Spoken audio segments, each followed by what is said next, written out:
Moi j'ai fait pas mal aujourd'hui, c'est pour ça. Il y en a, si après je ne fais pas la bise, ils croient que je leur fais la gueule, alors moi. Non, on n'a pas besoin de se faire la bise pour c'est ça. Français, mais je veux dire bonjour. Donc, oh là là. Par contre, cette jeune femme. Tu sais son prénom, tu sais qui c'était? Non, tu sais pas qui c'était? Non, je sais pas, malheureusement, mais j'ai une grande pensée pour elle. Ah, c'est pris un flashball là, c'est un flashball ça. Je sais pas si c'est flashball ou une grenade. Alors comme j'ai agrandi l'image, c'est pas terrible au niveau des pixels, mais on voit bien, tu vois, cette belle jeune femme qui venait manifester. Au tout début, c'est tout début des manifs des Gilets jaunes. Ah, elle doit avoir une drôle de défigurée à vie. Hein. Ouais. Voilà, nos martyrs. Hein. Voilà la tyrannie qui s'est exprimée à coup de butoir. Il y avait Fiorina, la petite, celle qui a perdu un œil, je crois que c'est Fiorina ou... C'est Fiorina, oui. Voilà, elle a perdu un œil. Ah, il est à l'envers. À l'envers. C'est dommage que tu l'aies pas ramené. J'ai oublié, j'étais sur la route. Le jour où il fallait la prendre. Eh bah oui. Et surtout, on n'oublie pas aussi, parce qu'on en parle. C'est notre devoir de mémoire aujourd'hui, hein, pour tout ce que vous avez Maria. fait au nôtre. Hein. Voilà, Maria, on n'oublie pas aussi. Hein. Oh là là. Elle était en marge d'une manifestation Gilets jaunes. Hein. Elle n'était pas gilet jaune, elle rentrait du travail, une jeune fille qui rentrait du travail. Hein. Et les CRS, il ne faut pas les oublier. Et là, ils l'ont mis avec un coup de matraque qui a fait ça, c'est quoi? Ah oui, oui. On a vu la vidéo, elle s'est fait défoncer mais par des défoncée, elle était Oh là par terre, là ils l'ont là. tabassé. À vie, ça, hein. C'est à vie. Hein. 27 points. Comme tous ceux qui ont perdu un œil. Elle a porté plainte, elle a fait quelque chose? Oui, Oui, mais alors soi-disant qu'ils ne le retrouvent pas, ils les retrouvent pas. Ils savent pas qui c'est, ils savent pas qui c'est. Alors que Mediapart a la vidéo, si je peux me permettre. C'est le devoir de mémoire aujourd'hui pour tous nos martyrs, tous nos mutilés, tous nos blessés, tous ceux qui sont décédés en marche des manifestations Gilets jaunes et tous les militants de toute façon qui subissent la tyrannie. Voilà ce que vous avez fait au nôtre et qu'on n'oubliera jamais. C'est notre devoir de mémoire. C'est notre devoir de mémoire. Voilà ce que vous avez fait au nôtre. Ouais, ben. Et cette liste, elle est non exhaustive.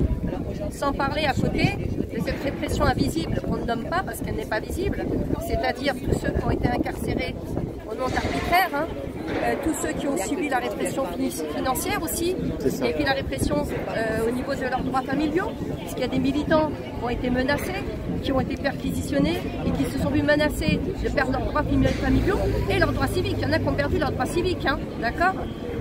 Tout ça au nom de la tyrannie. Voilà les nôtres, nos compatriotes. Toi, tu as accompagné beaucoup de camarades à la porte de Clichy, là-bas au tribunal. Hein. Avec Nadia, on remercie tous les amis qui avaient déclaré des manifestations devant le tribunal de porte de Clichy. Et on allait assister aux audiences, justement, où étaient jugés... Et comment ça se passait alors? C'était quoi alors? C'était toujours à peu près... quand ils parlaient, là, et c'était tout le temps le même discours, qu'est-ce qu'ils disent c'est pas les juges, là, quand ils jugent... Il y avait une note blanche qui avait été diffusée à tous les parquets pour justement prendre des mesures extrêmement dures, des sanctions très dures. C'est ça, ferme quoi, comme ils disent, c'est ferme. Vis-à-vis des gilets jaunes, hein. Tu avais toute forme de sanctions, donc tu avais des personnes, ce qu'ils appellent eux les primo-délinquants, qui n'étaient même pas des délinquants, parce qu'il faut aussi donner la définition du terme délinquant, d'accord? Tu avais des personnes qui étaient des primo-manifestants surtout. D'accord, qui n'avaient jamais connu ni la garde à vue, qui n'avaient jamais connu une audience devant un tribunal. Et c'est hyper anxiogène parce que c'est en public. C'est en public. Donc on déballe toute ta vie privée, tu vois, on fait une enquête sociale sur toi, mais on ne fait jamais d'enquête sur les juges. On ne va jamais chercher dans leurs ordinateurs pour voir si on n'est pas un qui aurait des tentations et qui regarderait du côté des petits garçons et des petites filles. Hein, d'accord, on ne va jamais faire des enquêtes sur les juges, mais par contre on va faire des enquêtes sur les kidams. Mais il y a plein de choses. C'est comme les lois. On te dit, il y a la déclaration des droits de l'homme et du citoyen, on te dit que les lois sont la volonté générale du peuple. Bah, si c'est la volonté générale du peuple, toutes vos lois, elles sont iniques, elles sont caduques, elles sont fausses en réalité. C'est votre volonté, c'est pas la volonté générale du peuple. Si vraiment c'était l'expression de la volonté générale du peuple, vous les passerez en référendum. Voilà tel projet de loi, on soumet un référendum, et si la majorité du peuple vote pour cette loi, alors elle est l'expression générale du peuple. Mais comme c'est des partis politiques pour lesquels on n'a pas voté, généralement les gens votent souvent, tu remarqueras, non pas par adhésion, mais c'est des votes sanctions, des votes barrages. On vote contre. Ce qui veut dire que les lois que prennent ces partis politiques ne sont pas l'expression générale du peuple. Et ça dure depuis des années, depuis des siècles, je te dirais. Donc il n'y a rien qui va. Toutes leurs lois, elles sont iniques. Bah, tu vois, regarde, dès que tu parles, il y a Fiorina qui arrive là-bas. Regarde, regarde derrière, regarde derrière. Voilà. Avec sa lunette noire. Bah, elle a perdu son œil, c'est Fiorina, c'est pas Fiorina, voilà. Oui, voilà. Donc en fait, toutes ces... Non, c'est pas Fiorina. Elle, ah non? Je pense pas que ce soit Fiorina. C'est comment? C'est de toute façon, je sais pas. tu vois, toutes ces personnes-là qui ont été jugées par des procureurs, c'était vraiment, tu sais quoi, on avait l'impression qu'on assistait un peu à ce qui se passait avant sous les guerres, sous les régimes de dictateurs, mais vraiment, c'était l'Inquisition, voilà, c'était un tribunal d'Inquisition, il faut le dire. Et les parquets avaient ces fameuses... Bon, on va y aller, ouais. Et je veux dire aussi, ils visaient aussi, pas qu'ils visaient les jeunes pour faire peur aux d'autres jeunes pour plus qu'ils viennent. Tu te souviens de ça? Ils l'ont dit ça. Quand tu vois, c'était des jeunes qui perdaient un œil ou machin, de 18-20 ans, pour pas qu'ils viennent après dans les manifs. Pourquoi? Si tu vas au bout de ton raisonnement, pourquoi? Parce que de quoi le pouvoir il a peur?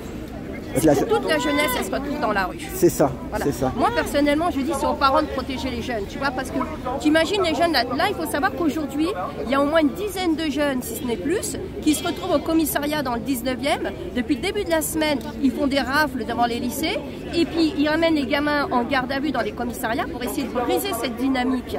On assiste réellement à des rafles. Tu te rappelles quand tu les avais mis là-bas à Nantes, à Mantes-la-Jolie? Que les jeunes, oui, je me rappelle très bien, c'est une photo de ça. Une classe qui se tient sage. Donc, si tu veux, ils ont peur que les jeunes, justement, soient dans la rue. Parce que nous, encore à la limite, ils vont se dire, bon, allez, c'est des boomers, tu connais les adjectifs, les qualificatifs dont ils nous attribuent, ou alors ça va être des gauchistes, et quand c'est pas des gauchistes, c'est de l'extrême droite, tu vois. On a droit, ou des antisémites, on a droit à tous les qualificatifs les plus péjoratifs, tu vois. Mais les jeunes, ils en ont réellement peur. Mais moi, ça me fait de la peine parce que tu vois, ces jeunes, c'est admirable, mais ils vont démarrer dans la vie avec des casiers judiciaires, tu vois. C'est compliqué. Et puis, ils vont démarrer dans la vie avec une main en moins, avec un œil en moins. Bah, la ferait mutilée. Ou comme cette jeune fille, parce qu'elle était jeune, hein. Elle est jeune encore, parce qu'elle n'est pas morte. Elle avait, je crois, une vingtaine d'années, cette jeune fille. Ouais, c'est ça. Mais comme Fiorina avait 19 ans, et beaucoup d'autres étaient jeunes. Et même s'ils étaient moins jeunes, est-ce que c'est logique, est-ce que c'est normal d'aller dans une manifestation et perdre un membre, être mutilé à vie, perdre un œil? Non. Donc aujourd'hui, c'est le devoir de mémoire, comme tous les ans, comme le font tous les camarades ici. J'aime pas le mot camarade, ça fait trop cégétiste. J'aime pas la CGT, donc j'aime pas les syndicats. Non. Donc, comme tous nos amis... Comme les jeunes, ils disent les frérots, les frérots. Oui, c'est des frères et des sœurs. Voilà, c'est ça. Voilà, les frérots. Les jeunes, ils disent frérot. Moi, je ne me sens jamais... C'est vrai, camarade, ça fait un peu communiste aussi, même plus communiste. Ouais. J'aime pas ce mot-là, voilà, pour toutes communiste. Les connotations... C'est les communistes qui disaient ça.